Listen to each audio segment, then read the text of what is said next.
the only Spanish car in the game.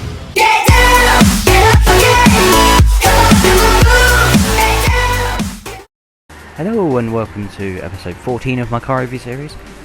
Today I am reviewing the, not in that list, the Seat Ibiza Cupra. We are running 515 performance points, 376 brake horsepower, and weighing in at only 990 kilograms, or close enough to 1 ton. This is a front-engine front-wheel drive car, 39 kgfm max torque, and 2.63 kilograms per brake horsepower, power to rate ratio. Just check my settings because they're probably all wrong. They usually are.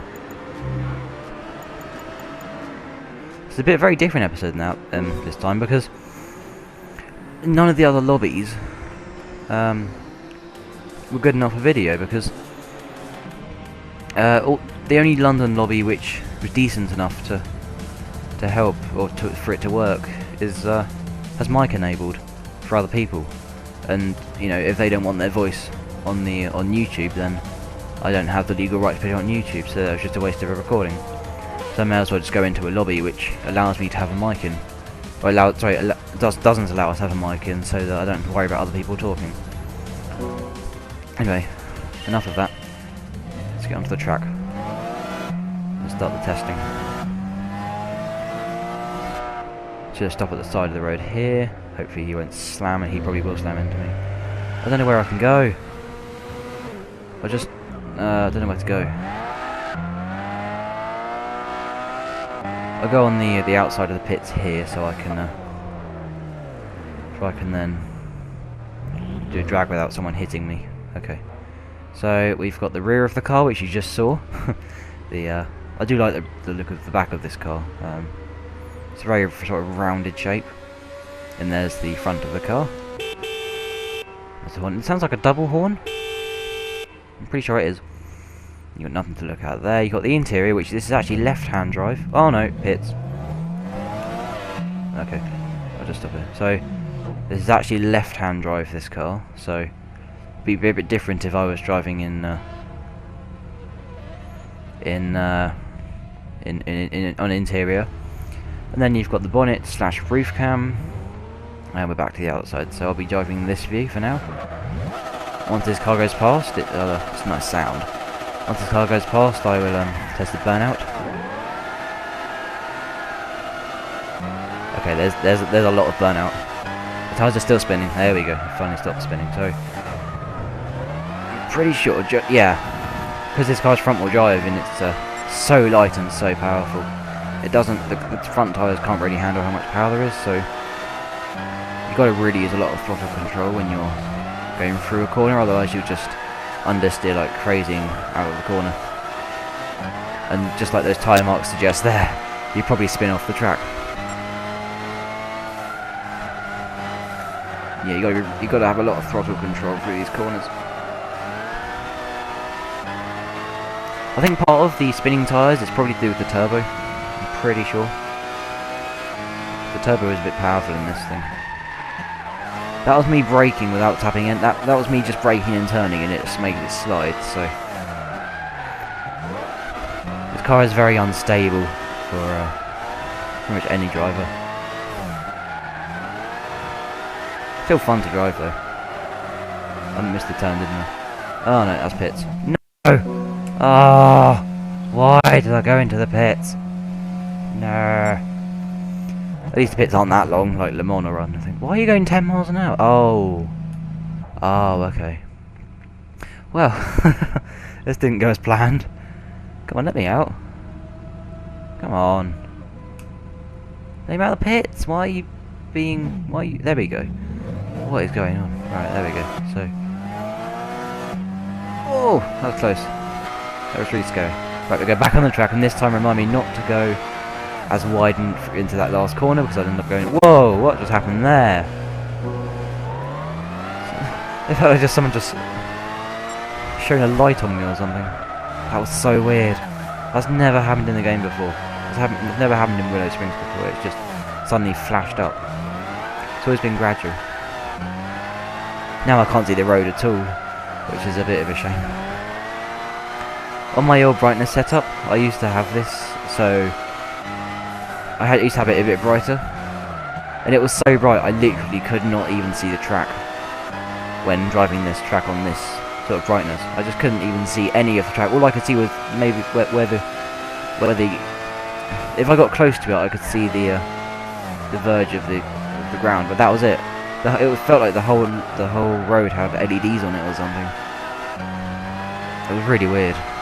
So I had to change. Like right here, I just can't see the edge of the track. Right, then goes wide into this corner. There we go. That's That's a much nicer line. We've got a car here. Okay. This car is surprisingly fun, even though it's a terrible car to drive. Whoa! Am I really catching up to this Civic, I think it is? In this? I am! I'm catching up to a Civic, which looks tuned. That looks very tuned to me. Doesn't look stock. I'm catching up to a Civic in a Seat, or Seat. I don't know how people say it. There's going to be a massive. Wow, I'm faster than a Civic. This is just front-wheel drive on front-wheel drive. I missed the turn. Oh. Just front-wheel drive and front-wheel drive on action here.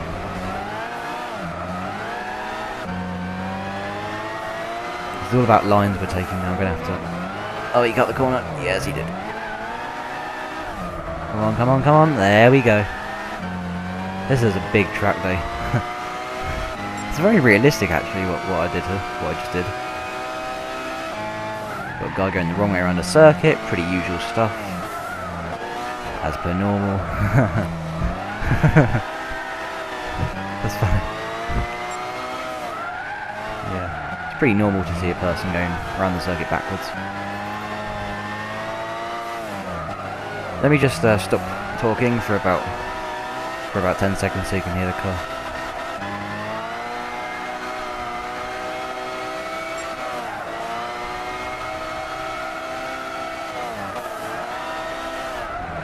Yeah, so the car does sound really nice, especially for a Spanish car. I mean, I think it is. I believe this car is the only Spanish manufacturer. I could be wrong though, but I'm pretty sure this is the only car manufacturer.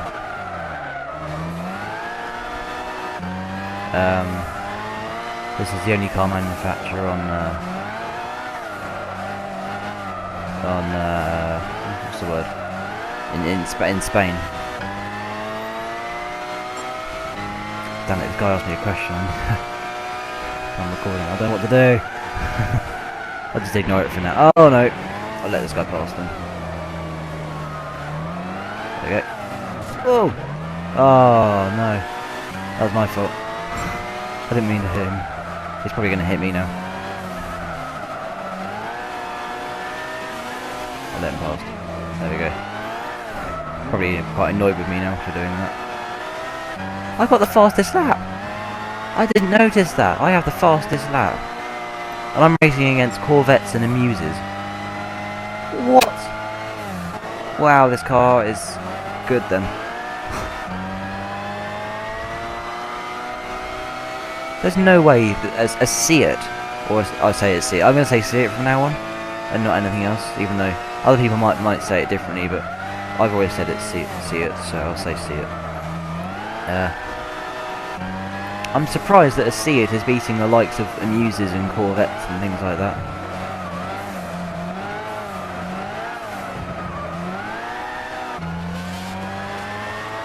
Sounds like a Red Bull somewhere. Am I really catching up to these people? Oh, we've got an annoying guy now, have we?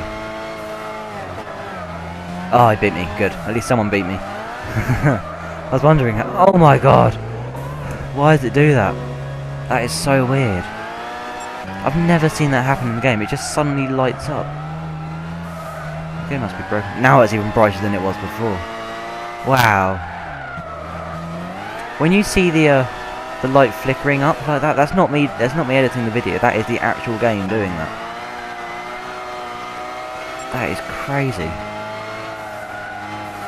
It's absolutely crazy how bright it goes. It went from really dark to really bright. It's like it skipped the time. I've never had that happen in this game before.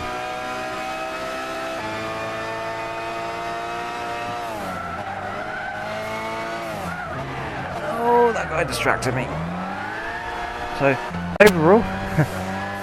overall, this car is surprisingly easy to drive, even though it's got way too much power, front-wheel drive, and too light for the tyres to work properly. It still works reasonably well.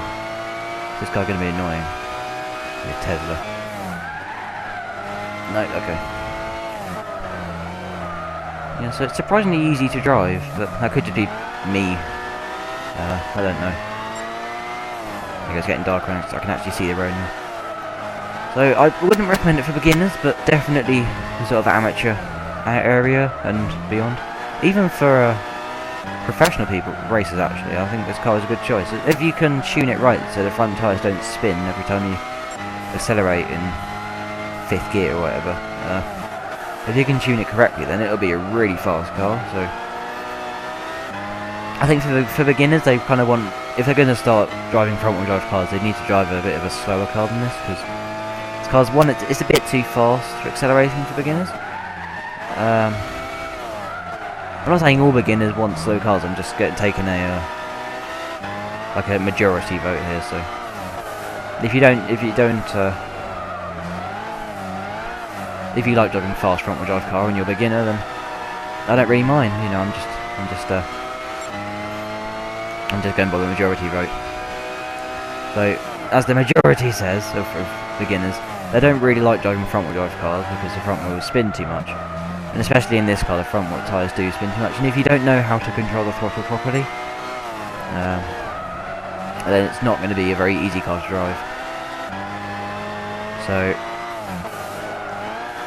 But definitely for the more amateur, professional area, especially if you can tune cars, especially if you know how to tune front-wheel drive cars, I definitely recommend thinking about buying this car. It's only cost, I think it's 34,000 credits, but don't quote me on that, I could be completely wrong. But it's somewhere in between 10 and 50,000 credits, this car, so it's not very expensive. And I have quite a bit of money left. I started out with 310 and I still have enough money to tune another car, so pretty impressive. But if I were to use this tractor, I would definitely tune the car a bit, because the car seems to be because the front, like you're seeing right now, the front tyres. If you don't know how to control the throttle properly, then the front tyres just spin all over the place. So anyway, I've been XeinsGaming. This has been episode 14, I think. Episode 14 of my car review series. I have been reviewing the Seat Ibiza Cupra, in case you didn't know. And I will see you in the next video.